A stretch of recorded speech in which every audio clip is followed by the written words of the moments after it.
ஈரானை தாக்குனா வந்து அமெரிக்காவுக்கு ஒரு பேரழிவு ஏற்படும் அப்படின்னு சொல்லிட்டு ரஷ்யா ஒரு எச்சரிக்கை கொடுத்துருக்காங்க. ஸோ ஏற்கனவே நிறைய உயிரிழப்புகள் வந்து நடந்துக்கிட்டே தான் இருக்கு.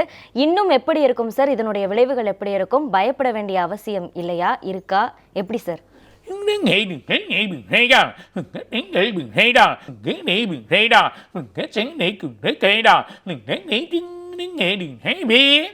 மிகப்பெரிய பிரச்சனை இருக்குது. உலக நாடுக்கே மிகப்பெரிய பிரச்சனை. ஈரான் எப்போ பார்த்தாலும் இந்த பிரச்சனைகளை கொடுத்துன்னே இருக்குது. ஈரானுக்கு ஒரு அழிவு இன்றைக்கி இல்லை, காலகாலமாக பார்த்தீங்கன்னா நிறைய வாட்டி சண்டை நடந்திருக்கு.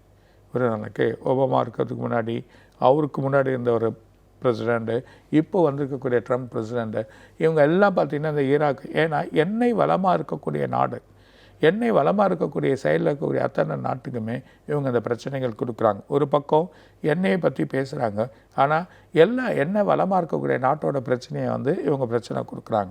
அப்படியே சண்டைகள் போட சொல்ல அந்த வளங்களை வந்து குறைக்கிறாங்க. அந்த வளங்களை குறைச்சி வேறு நாட்டுக்கான வழிகளை வலுவாக்குறாங்க.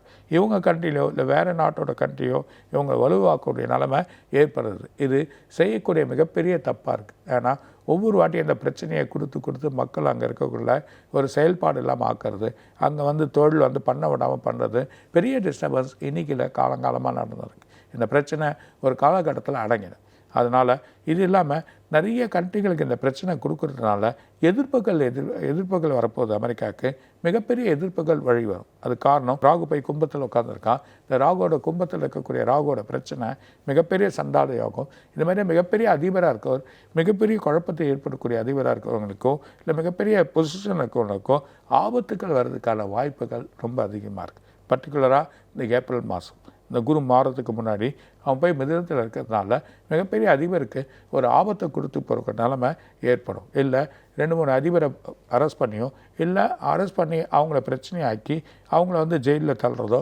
அந்த மாதிரி மிகப்பெரிய குழப்பங்கள் ஏற்படுறதுக்கான வாய்ப்புகள் இருக்குது. அதனால் அதிபர்கள் சில வழிகள் முறைகள் பேசி தீர்த்து ஒரு முடிவை எடுக்கிறது ஒரு நல்ல வழி. எந்த ஒரு விஷயத்துக்குமே, அது இந்தியாவாக இருக்கலாம், இல்லை ஈரானாக இருக்கலாம், இல்லை ஈராக்காக இருக்கலாம், இல்லைனா அதர் முஸ்லிம்ஸ் கண்ட்ரிஸாக இருக்கலாம், இல்லை அதர் இதுவாக இருக்கக்கூடிய யூரோப் கண்ட்ரியாக இருக்கலாம். ஸோ இவங்க அத்தனை பேருமே ஒரு பேசி முடிவு எடுத்துக்கலாம். இல்லைனா இது போர் போல் போவோம். சில மக்கள் தான், அப்பாவி மக்கள் இறக்கக்கூடிய சூழ்நிலைகள் ஏற்பட போகுதுன்றதை சொல்கிறார்.